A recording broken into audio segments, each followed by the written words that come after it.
রাস্তায় চলতে চলতে হঠাৎ করে একটা ছোট্ট বাচ্চা দৌড়ে আসে আব্বু আব্বু বলতে। আমি অবাক হয়ে যাই। অবাক হয়ে বললাম, এই বাবু তুমি কি বলতেছো? কে তোমার আব্বু? তুমি কাকে আব্বু বলতেছো? সব বাচ্চাটা না 2-4 বছরের ছিল, একদম আমার হাঁটুর সমান। তো বাচ্চাটা দৌড়ে এসে আমার পা একদম শক্ত করে জড়িয়ে ধরে, তারপরে আমাকে আব্বু আব্বু ডাকা শুরু করে। এরপর আমি অবাক হয়ে গেলাম। তারপরে আশেপাশে তাকিয়ে দেখলাম অনেক মানুষ আমার দিকে তাকিয়ে আছে, কিন্তু কোনো মহিলা নেই।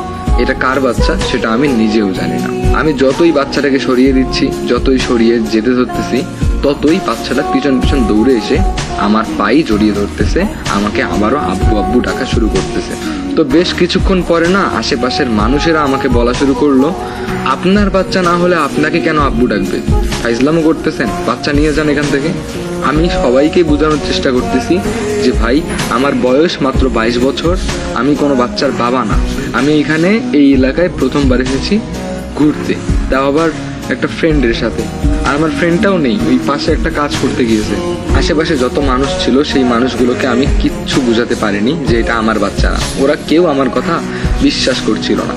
বেশ কিছুক্ষণ পরে না একটা মহিলা আসলো। একটা মহিলা এসে আমাকে বলল, কি গো তুমি এখানে দাঁড়িয়ে আছো?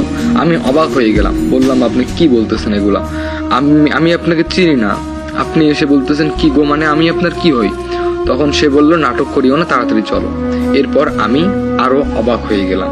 তারপর আমি খেয়াল করে দেখতে পেলাম আমার আশেপাশে কিছু মানুষ চলে আসলো।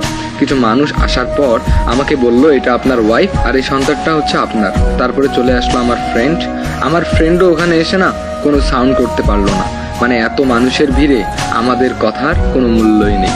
তারপর আমাদের দুজন ফ্রেন্ডকেই নিয়ে যায় একটা ঘরের মধ্যে নিয়ে গিয়ে আমাদের দুজনকে বন্দি করে রাখে, আর সঙ্গে ওই মহিলাটাও ছিল বাচ্চাটাকে নিয়ে। তারপরে কিছুক্ষণ পর মোটা সোটা করে একটা লোক আসলো। লোক এসে আমাদের দুজনের মানিব্যাগ কেড়ে নিল। এরপরে আমার মানিব্যাগ থেকে আমার এনআইডি কার্ডটা বের করলো।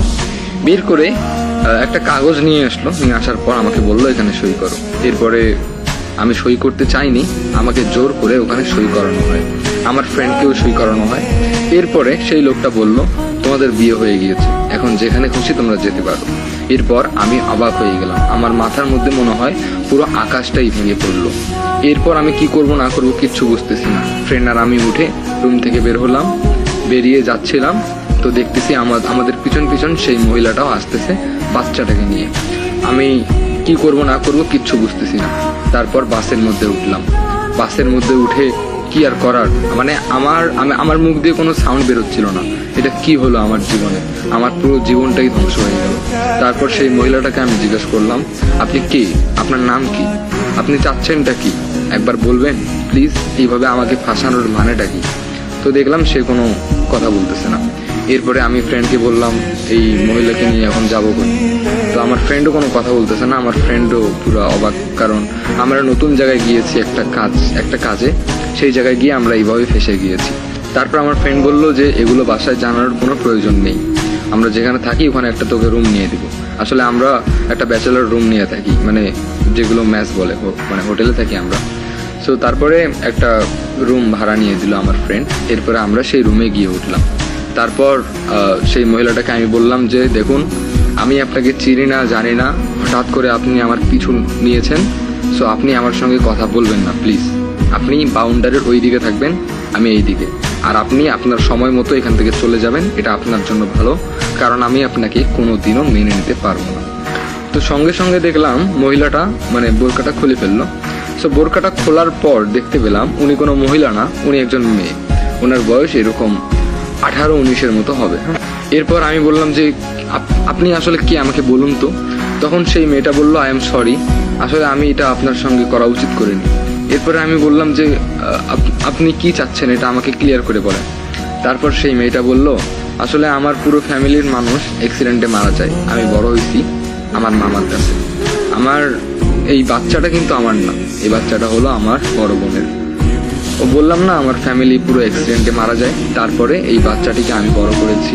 এই বাচ্চাটা ছোট থেকে আমাকে আম্মু আম্মু বলে থাকে। আর যে কোনো মানুষকে দেখলেই, মানে ছেলে বা কোনো পুরুষ মানুষকে দেখলে সে আব্বু আব্বু ডেকে ফেলে এরকম করে। তো আপনাকে ডেকেও না এরকম আব্বু আব্বু ডাকলো।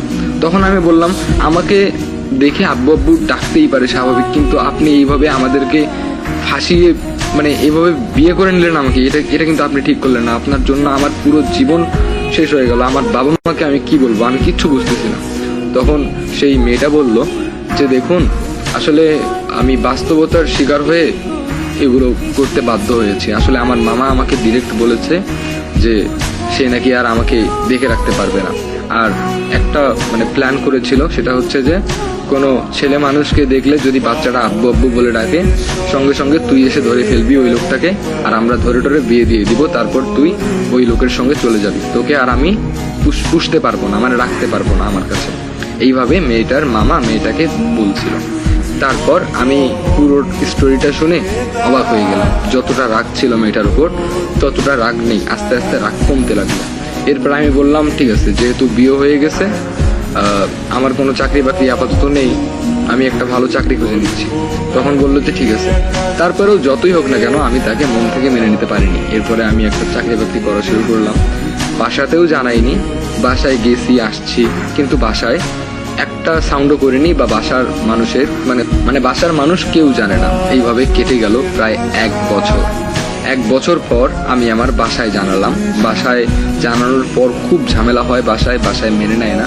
তারপরে আমরা দুজন বাসায় যাইও নি। আমি একটা কাজ ম্যানেজ করেছিলাম এই 1 বছর, সেই কাজটা করলাম। 1 বছর কাজটা করার পর টুকটাক সংসার চলছিল, তো এই কাজটাও না আমার হাত থেকে হারিয়ে যায়, মানে এই কাজটাও আমি হারিয়ে ফেলি। তখন সংসার চালার মতো কোনো উপায় ছিল না। কিস্তি করি আশেপাশে অনেক কয়েক জায়গায় লোন তুলে চাকরি বাকরি করার চেষ্টা করি, কিন্তু কোনো কিছুতেই না কোনো লাভ হয় না। বাসা থেকেও কোনো সাপোর্ট নেই। বাসা থেকে ডিরেক্ট বলে দিয়েছে তুই আর আমাদের বাসায় উঠবি না, তোর মতো ছেলের আমার প্রয়োজন নাই, এইভাবে বলছে বাসায়।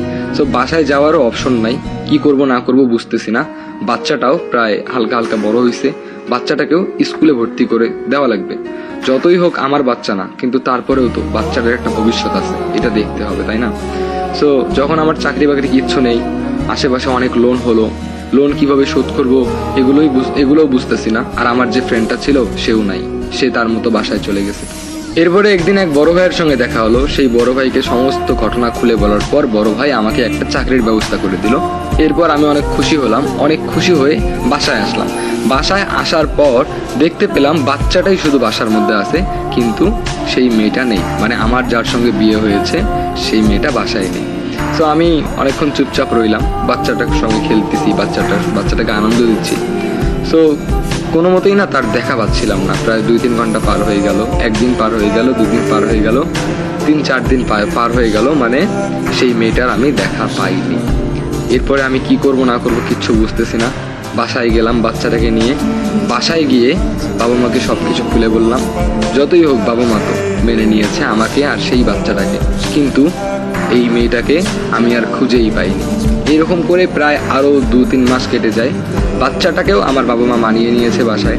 তো আমার সেই বন্ধুর সঙ্গে একদিন দেখা হয়ে গেল, যেই বন্ধুর সঙ্গে আমি ফেঁসে গিয়েছিলাম, মানে বিয়েটা করতে বাধ্য হয়েছিলাম, সেই বন্ধুর সঙ্গে দেখা হলো। সেই বন্ধুর সঙ্গে দেখা হওয়ার পর বন্ধুকে বললাম দোস্ত কি খবর। তারপরে সে আমাকে বলল আমার বিয়ে, তোর দাওয়াত। এরপরে আমি তার বিয়েতে চলে গেলাম, মানে দাওয়াত দিয়েছে যেহেতু ছোটবেলার ফ্রেন্ড। তো বিয়েতে যাওয়ার পর বিয়ের অনুষ্ঠানের মধ্যে আমি সেই মেয়েটাকে দেখতে পাই। লাল শাড়ি পরা, হাতে লাল চুড়ি, মানে একদম মেসিং ড্রেস। তারপরে দেখতে পেলাম তার পাশ দিয়ে আরেকটা লোক দাঁড়িয়ে আছে। এরপরে আমি তাকে দেখে প্রায় অবাক দৃষ্টিতে তাকিয়ে থাকলাম। এরপরে আমি তার কাছে গিয়ে তাকে বললাম, তুমি এখানে কেন? তুমি এখানে কি করে এলে? আর এতদিন তুমি কোথায় ছিলে? আমাকে ফাঁসিয়ে বিয়ে করে বাচ্চাটাকে আমার ঘাড়ে চাপিয়ে দিয়ে এভাবে পালানোর মানেটা কি? তো তখনই তার সঙ্গে যে লোকটা ছিল সেই লোকটা আমাকে এসে বলে, আপনার প্রবলেম কোথায়? এটা আমার স্ত্রী, আপনি আমার স্ত্রীকে এরকম করে কথা বলতেছেন কেন? আপনার তো সাহস কম নয়। সেই লোকটা অনেক চেঁচামেচি করে আশেপাশের কিছু মানুষকে জড়িয়ে আমার দিকে আঙ্গুল তুলিয়ে দেখিয়ে দিল।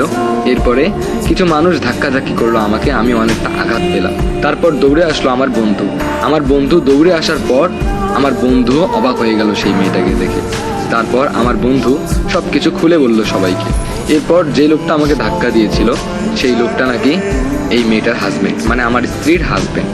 এরপরে দেখতে পেলাম আমার স্ত্রীর চোখে পানি। এরপর আমি বললাম, তুমি এটা না করলেও পারতে আমার সঙ্গে। আসলে আমার সেই বন্ধুর বিয়ে বাড়িতে আমি যে এতটা অপমান হয়েছি, যেটা আমি কখনোই মেনে নিতে পারবো না। তারপর আমি সেখান থেকে চলে যাই। কেন যেন অজান্তেই আমার চোখ দিয়ে পানি চলে আসলো। এরপরে জানতে পেলাম যে আমার সংসারে যখন অভাব চলছিল, আমার সঙ্গে যে 1 বছর সংসার করছে, এই 1 বছরের মধ্যে অন্য একজন মানুষের সঙ্গে সে সম্পর্কে জড়িয়ে গিয়েছে। তারপর যখন আমার সংসারে অভাব শুরু হলো, তখন সে সুযোগ বুঝে বাচ্চাটাকে ফেলে চলে গেল। আসলে একটা মেয়ের এরকম পরিস্থিতি দেখে আমি নিজেই মানিয়ে নিয়েছিলাম।